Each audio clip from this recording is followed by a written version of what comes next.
పాతికేళ్లు రాకమునిపే power పాలిటిక్స్లోకి entry ఇచ్చారాయన. రాజకీయ రణరంగంలో పాతికేళ్లకు పైగా ఒంటరిగానే సవారీ సాగించారు. హస్తమే అభయహస్తమంటూ కాంగ్రెస్కు కంచు కోటగా నిలిచిన కొత్తగూడెం రాజకీయాల్లో తనకంటూ ఒక ప్రత్యేక పేజీని తానే లెక్కించుకున్నారు. అవకాశం రాలేదని దిగులు చెందకుండా తనలాంటి వాళ్ళెందరినో గెలిపించడంలోనే ఆనందాన్ని వెతుక్కున్నారు. ఆయనే తెలంగాణ ప్రదేశ్ కాంగ్రెస్ కమిటీ ప్రధాన కార్యదర్శి, కొత్తగూడెంకి చెందినటువంటి రాజకీయ నేత నాగసీతారాములు. ప్రస్తుతం నాతో ఉన్నారు నాగసీతారాములు. ఆయన అడిగి పూర్తి విషయాలు తెలుసుకునే ప్రయత్నం చేద్దాం.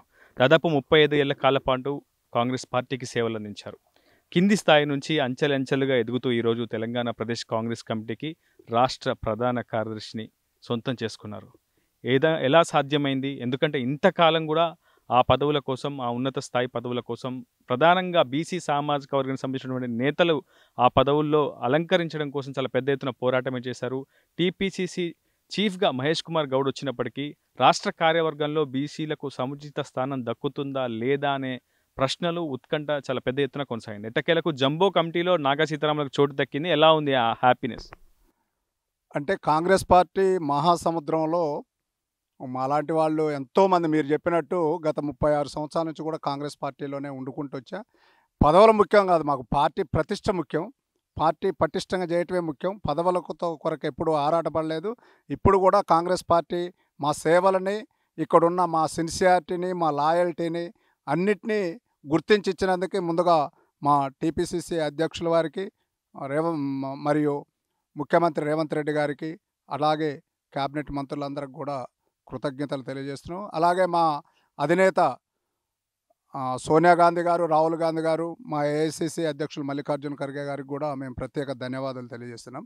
ఎందుకంటే ముఖ్యంగా కాంగ్రెస్ పార్టీ ముందు రోజుల్లో కూడా ముందుకెళ్ళాలి, పటిష్టంగా ఉండాలి అంటే మాలాంటి కార్యకర్తలను గుర్తించినప్పుడే కాంగ్రెస్ పార్టీకి ఒక నిజమైన కార్యకర్తలను గుర్తిస్తుంది కాంగ్రెస్ పార్టీ.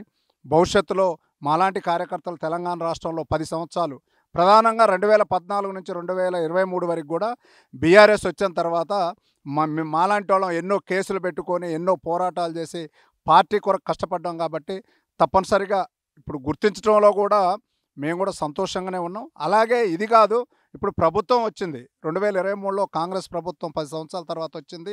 ఇందిరమ్మ ప్రభుత్వం, ప్రజాపాలన ప్రభుత్వంలో మాకు ప్రాతినిధ్యం ఉన్నట్టుంటే మా వెనక, నేను కాదు నా వెనక తిరుగుతున్న ఈ 10 సంవత్సరాలు ఈ నియోజకవర్గం తిరుగుతున్న కార్యకర్తలు కూడా ప్రభుత్వంలో కూడా మనకి ప్రాధాన్యత ఇస్తే మాలాంటి వాళ్ళకి మీరు హెల్ప్ చేయడానికి బాగుంటుంది అనేది కూడా మా కార్యకర్తల ఆశాభావం ఉంది.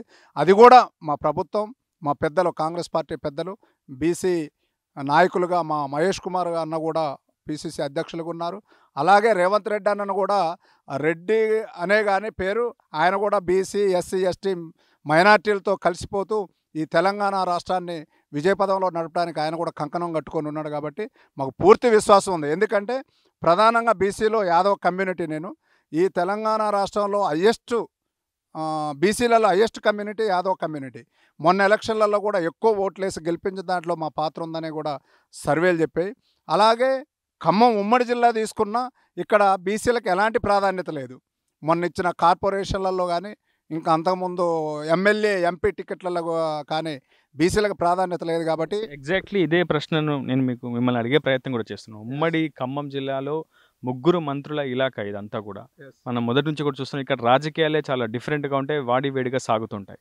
అయితే ఇతర ప్రాంతాల్లో, ఇతర జిల్లాల్లో తమ అనుచరులకే డీసీసీ అధ్యక్షులు ఇవ్వాలని, నామినేటెడ్ పదవులు ఇవ్వాలని, రాష్ట్ర కమిటీలో చోటు కల్పించాలని నేతలందరూ కూడా, క్యాబినెట్ సభ్యులు కావచ్చు, మంత్రులు కావచ్చు, పదే కార్యవర్గాన్ని అధిష్టానం దృష్టికి తీసుకెళ్లే ప్రయత్నం చేశారు. కానీ నాగసీతారాములకు టీపీసీసీ రాష్ట్ర ప్రధాన కార్యదర్శి కట్టబెట్టడం వెనుక ఎవరు చక్రం తిప్పారు? నాగసీతారాములే స్వయంగా చక్రం తిప్పారు. అంటే ప్రధానంగా నేను బేసికల్గా కాంగ్రెస్ పార్టీ, మా తాత, మా నాన్న, నేను కూడా అదే కలిసి వచ్చింది. ఇక్కడ 3 మంత్రులు, బట్టి విక్రమార్క గారితో కానీ, శ్రీనివాసరెడ్డి గారితో, తుమ్మల నాగేశ్వరరావు గారితో, 3తో కూడా నేను అన్యోన్యంగా ఎలాంటి ఇది లేకుండా, అలాగే రేణుకా చౌదరి గారు కానీ, లేకపోతే రామసాయం రఘురామరెడ్డి ఎంపీ గారితో కానీ అందరితో, నేనంటే కాంగ్రెస్ పార్టీ బ్రాండ్, వారందరూ కూడా నాకు సహకరిస్తారు.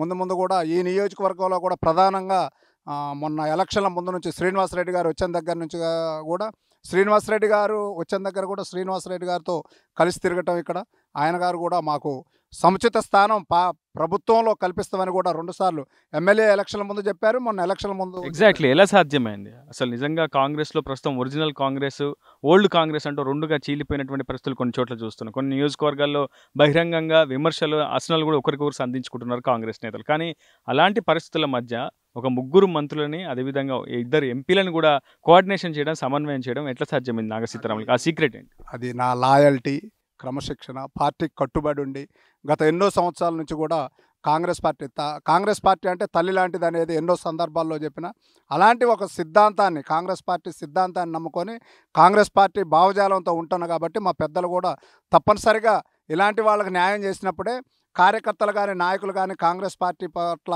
ఆసక్తి చూపుతారు, కాంగ్రెస్ పార్టీని నమ్ముతారనే ఒక ఉద్దేశంతో నాకు ఇచ్చారని 100% నేను భావిస్తున్నా. దాంట్లో ఇంకా ముందు కూడా ఎవరో అధైర్యపడాల్సిన అవసరం లేదు. నేను కూడా చెప్పేది ప్రభుత్వానికి ఏంటంటే 10 సంవత్సరాలు ఎన్నో కేసులు పెట్టుకొని, ఎన్నో పోరాటాలు చేసి, ఎన్నో ఒడిదుడుకులు ఎదుర్కొని ఉన్న కార్యకర్తలను తప్పనిసరిగా మా ప్రభుత్వం గుర్తించినప్పుడు ప్రభుత్వాన్ని మీద కూడా కాంగ్రెస్ పార్టీ కార్యకర్తలకి, నాయకులకి ప్రధాన విశ్వాసం జరిగింది. ఇవాళ ఏంటంటే మొన్న కూడా ఒక దగ్గర ఏమంటున్నారంటే, అరే టీడీపీలో వాళ్ళనే చూసినాం, టీఆర్ఎస్లో వాళ్ళని చూసినాం, ఇవాళ కాంగ్రెస్లో కూడా ఫ్రంట్ రోలో ఉన్నావు, నువ్వేందన్నా వెనుకున్నావని అన్నారు. ఇక్కడ మా కాంగ్రెస్ పార్టీ పటిష్టత ముఖ్యం. సరే వచ్చేవాళ్ళు అయ్యాల ఉండొచ్చు, ఇయ్యాల ఉండొచ్చు, ఇప్పుడు ఉండొచ్చు, ఇవన్నీ మా ప్రభుత్వం గమనిస్తుంది, చూస్తుంది. సరే, పటిష్టత అని మీరు అంటున్నారు. కొత్తగూడెం నియోజకవర్గ రాజకీయాలను దాదాపు 10 ఏళ్లుగా గమనిస్తే కాంగ్రెస్ పూర్తిగా అధికారానికి దూరమైంది. 2014లో బీఆర్ఎస్ గెలిచింది. 2018లో కాంగ్రెస్ వచ్చినప్పటికీ తిరిగి మళ్ళీ బీఆర్ఎస్ గూటికి అప్పుడున్నటువంటి ఎమ్మెల్యే వనమా వెంకటేశ్వరరావు వెళ్ళిపోయినటువంటి పరిస్థితి. ఆ తర్వాత 10 ఏళ్లుగా అధికారానికి దూరంగా ఉన్నారు. సంస్థాగత బలోపేతం విషయంలో కూడా వెనకబడి ఉన్నారు. 2023 ఎన్నికల్లో ఊహించని విధంగా ఒక బూస్టింగ్ అయితే కాంగ్రెస్ పార్టీ దొరికింది. మీలా పనిచేసే చాలామంది కార్యకర్తలు కాంగ్రెస్ పార్టీకి వెన్నుదన్నుగా నిలిచారు. కానీ మళ్ళీ అధికారంలోకి వచ్చిన తర్వాత కూడా మళ్ళీ అదే అసంతృప్తి కాంగ్రెస్ పార్టీ నిజమైనటువంటి కార్యకర్తల్లో కనిపిస్తుంది. సో ఇప్పుడు స్థానిక సంస్థల ఎన్నికలు రాబోతున్నాయి. స్థానిక సంస్థల ఎన్నికల్లోనైనా లేదంటే ఆ మండల కార్యవర్గంలోనైనా కనీసం ఆ నిజమైన కాంగ్రెస్ శ్రేణులకు న్యాయం దక్కుతుందంటారా? ఇంకా వాళ్ళు ఇదే అన్యాయానికి గురవుతారంటారా? మీలాగానే గురవ్వాల్సిందంటారా? లేదు, 100% బరాబరిగా ఈ కొత్తగూడెం గడ్డ అంటేనే కాంగ్రెస్ గడ్డ. ఇప్పటి నుంచి కాదు, గత 40 సంవత్సరాలు 50 సంవత్సరాలను చూసుకుంటూ వచ్చిన కాంగ్రెస్ పార్టీ పటిష్టంగా ఉన్నది. 2018 ఎలక్షన్లో కానీ 2023 ఎలక్షన్లో, 2018లో కూడా కాంగ్రెస్ ఇక్కడ గెలిచింది. వనమా వెంకటేశ్వరరావు గారి గెలుపులో మాది కూడా ప్రధాన పాత్రత ఉంది. ఆ రోజు నేను కూడా యాస్పిరెంట్గా ఉన్నా. వనమా వెంకటేశ్వరరావు, ఎడవల్లి కృష్ణ గారు, నేను ఉన్నప్పుడు కూడా రాహుల్ గాంధీ యువతకి ప్రాధాన్యత ఇవ్వాలన్నప్పుడు నేను కూడా ప్రధాన యాస్పిరెంట్గా ఉన్నా. ఆ రోజు కూడా వస్తుందని ఊహించాము, బట్ రాలేదు. అయినా నేను ఎక్కడ ఇప్పటివరకు కూడా నిరాశ లేదు. కాంగ్రెస్ పార్టీని నమ్ముకొని ఉన్న వాళ్ళకి అన్యాయం ఎలాంటి పరిస్థితుల్లో జరగదు. మీరు అన్నట్టు కార్యకర్తలు ఉన్నారు. మేము మొన్న ఎలక్షన్లో కూడా ఇక్కడ సిపిఐకి సపోర్ట్ చేసి మా పెద్దలు 3 మంత్రులు కూడా వచ్చి ప్రచారం చేసినప్పుడు బట్టి విక్రమార్క గారు, శ్రీనివాసరెడ్డి గారు, తుమ్మల గారు వచ్చి క్యాన్వర్సింగ్ చేసేటప్పుడు కూడా మనం తప్పనిసరిగా ఈ సీట్ని గెలిపించుకోవాలన్నప్పుడు కూడా ఫ్రంట్ రోల్లో నేనే ఉన్నా. ఆ రోజు ఇక్కడ భయపడి ఎవరో పెద్ద నాయకులు ఎవరు సాంబశివరావు గారు ఎమ్మడి తిరగలే. అదే ఎమ్మెల్యే గారు లెటర్ ఇచ్చారు నాకు కూడా. ఇప్పుడు కూడా చెప్తారు ఆయన, కాంగ్రెస్ అసలైన నిజమైన కాంగ్రెస్ పార్టీ నుంచి ముందొచ్చిన నాయకుడు నా ఎమ్మటి నాగ సీతారాములే అని చెప్తాడు. ఎగ్జాక్ట్లీ. ఇక్కడే మరొక ప్రశ్న మీకు సంధిస్తున్నాను. నిజంగా ఇంత త్యాగం చేసింది కాంగ్రెస్ పార్టీ, చివరికి సీట్ను కూడా వదులుకొని దాదాపు అధికారంలోకి వచ్చే దశలో సిపిఐకి సీట్ను వదులుకున్నటువంటి కాంగ్రెస్ పార్టీ శ్రేణులకు నిజంగా సిపిఐ ఎమ్మెల్యేగా కూననేని సాంబశివరావు ఏ మేరకు న్యాయం చేస్తున్నారు? పార్టీ శ్రేణులకు కష్టం వచ్చినప్పుడు ఏ విధంగా స్పందిస్తున్నారు? నిజంగా ఒక సంతృప్తి కాంగ్రెస్ పార్టీలో ఉందా కొత్తగూడెంలో? ఎస్, కొంతవరకు అసంతృప్తి ఉన్నదనేది నేను చెప్పగలుగుతా. ఎందుకంటే నేను ఆ రోజు ఉన్న పరిస్థితుల్లో ఒకటే ఎమ్మెల్యేగా ఇప్పుడు సాంబశివరావు గారితో ఆ రోజు నేను ఆయన గారి తిరిగేటప్పుడు కూడా నేను అదే చెప్పే, నేను స్వలాభంగా నా కొరకు నేనేం ఆశించట్లేదు. నన్ను నమ్ముకున్న కార్యకర్తలకి నా నియోజకవర్గంలో కాంగ్రెస్ పార్టీని 10 సంవత్సరాలు అంటిపెట్టుకొని ఎన్నో కేసులు పెట్టుకొని ఎన్నో ఒడిదొడుకులు ఎదుర్కొన్న కార్యకర్తలు ఉన్నారు, నాయకులు ఉన్నారు. వాళ్ళందరిని గౌరవించండి, వాళ్ళకి కావాల్సినవి నేను అడిగినప్పుడు పనిచేయండి అని ఆ రోజు చెప్పే. ఈ రోజు కూడా నా చేతనైనంత నా ఎమ్మట కానీ నన్ను ఫాలో అవుతున్న వాళ్ళు కానీ కాంగ్రెస్ పార్టీ నిజమైన కార్యకర్తలు ఎక్కడున్నా వాళ్ళని గుర్తించి వాళ్ళకి ఏదైనా కావాలంటే నా వంతుగా నేను సాయం చేస్తున్నా. అదేవిధంగా ఎమ్మెల్యే గారితో ఏదైనా ఉన్నా చేయించగలుగుతున్నా. మా 3 మినిస్టర్ గారు కూడా ఇక్కడ ఏ అభివృద్ధి కార్యక్రమాలైనా వారు వస్తున్నారు, ఎమ్మెల్యే గారు కలిసి చేస్తున్నారు.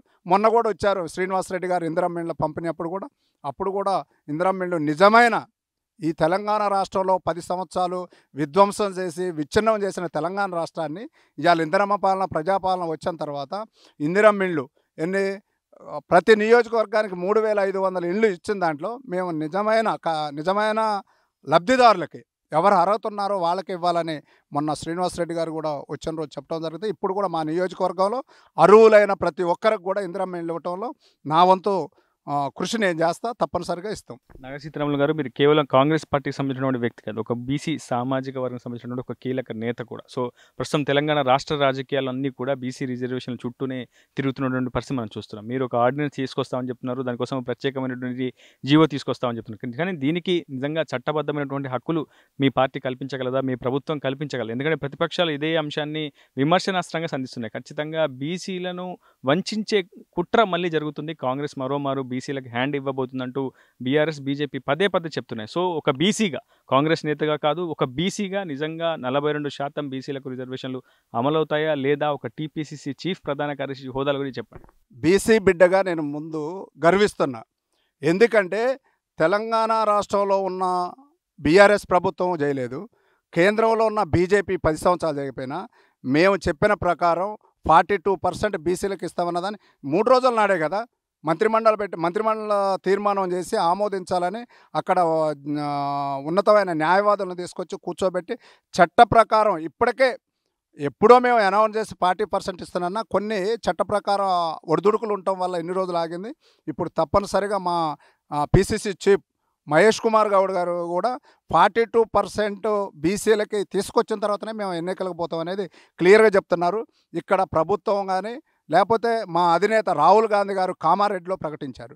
దాని ప్రకారం ఆయన మాట, ఆయన గౌరవం దక్కించుకోవడానికి కాంగ్రెస్ పార్టీ కూడా సిద్ధంగా ఉన్నది. ఎక్కడ ఇచ్చిన మాట తప్పుకోవడంలో కాంగ్రెస్ పార్టీ ఇంతవరకు చేయలేదు. వైఎస్ రాజశేఖర్ రెడ్డి గారు ఆనాడు మహానుభావుడు, ఆయన గారు కూడా 2004లో అధికారంలోకి రావడానికి చెప్పిన మాటల ప్రకారం చెప్పిన వాటికన్నా ఎక్కువ చేసి ఆ రోజు ఈ ఉమ్మడి ఆంధ్రప్రదేశ్ రాష్ట్ర ప్రజలలో అందరి గుండెల్లో నిలిచిపోయిన రాజశేఖర రెడ్డి గారు కూడా మాకు ఆదర్శం. మేము కాంగ్రెస్ పార్టీ మాట ఇస్తే మాట తప్పదు, మడవ తిప్పదు. అంటే బీసీలు ఎల్లకాలం కేవలం పార్టీ అధ్యక్ష పదవుల్లోనూ, లేదంటే నామినేటెడ్ పదవుల్లోనూ, లేదంటే కేబినెట్ సభ్యులుగానే మిగిలిపోవాలా? ముఖ్యమంత్రి పదవుల్లో ఎప్పుడు బీసీలు కూర్చోలేరా? ఎందుకంటే బీజేపీ రాష్ట్ర అధ్యక్షుడు ప్రధానంగా ఇటీవల నూతన అధ్యక్షుడిగా బాధ్యత చెప్పిన ఎన్ రామచంద్ర కూడా ఇదే ప్రశ్నను కాంగ్రెస్ పార్టీ శ్రేణులకు స్పందించారు. కాంగ్రెస్ ఖచ్చితంగా బీసీని ముఖ్యమంత్రిని చేస్తే తాను తన అధ్యక్ష పదవికి రాజీనామా చేస్తానని చెప్పారు. సో బీజేపీ ఒక బీసీని ముఖ్యమంత్రిని చేయడానికి సిద్ధంగా ఉందని ఒక సంకేతం కూడా బీజేపీ ఇస్తుంది. కానీ కాంగ్రెస్ ఇవ్వగలదా ఒక బీసీ రాబోయే కాలంలో ముఖ్యమంత్రి? అట్లా బీసీగా ముఖ్యమంత్రి ఏం చేస్తానని ఒకవేళ మా అధిష్టానం నిర్ణయించినప్పుడు మాకున్న ఇప్పుడు ముఖ్యమంత్రి రేవంత్ రెడ్డి గారు కానీ టీపీసీసీ చీఫ్ కానీ మాకున్న మంత్రిమండలి కానీ అధిష్టానం కదా, మాకు సోనియా గాంధీ గారు రాహుల్ గాంధీ గారు చెప్పినప్పుడు బీసీలకు ముఖ్యమంత్రి కూడా ఇవ్వచ్చు, మేము కాదనట్లేదు. కావాలంటే ఇక్కడ రేవంత్ రెడ్డి గారు కూడా బీసీ ముఖ్యమంత్రిగా వ్యవహరిస్తున్నారు ఈ తెలంగాణ రాష్ట్రంలో. ఎక్కడ రెడ్డి అనేది రాకుండా 42% ఇవ్వటంలో ఈ భారతదేశంలో తెలంగాణ రాష్ట్రం ఆదర్శంగా నిలిచింది. అదే ఫీలింగ్ ఉంటే రేవంత్ రెడ్డి గారు ఇప్పుడు 42%కి మంత్రిమండలి పెట్టి తీర్మానం చేయరు కదా. అందుకనే మేము ఒకటే కోరుకుంటున్నాం, కాంగ్రెస్ పార్టీ అధిష్టానాన్ని శిరసా వహించడానికి మా ముఖ్యమంత్రి గారు కానీ, మా మంత్రులు కానీ, మా టీపీసీ చీఫ్ కానీ ఉన్నారు. మేము తప్పనిసరిగా మా ప్రభుత్వమే బీసీ పక్షపాతం, ఇంతకన్నా ఎక్కువ ఏం కావాలో 42% ఇచ్చిన తర్వాత ఎన్నికలకు పోతామని చెప్పినాం. ఆ ప్రకారం ఇప్పుడు డిసైడ్ చేసినాం కదా.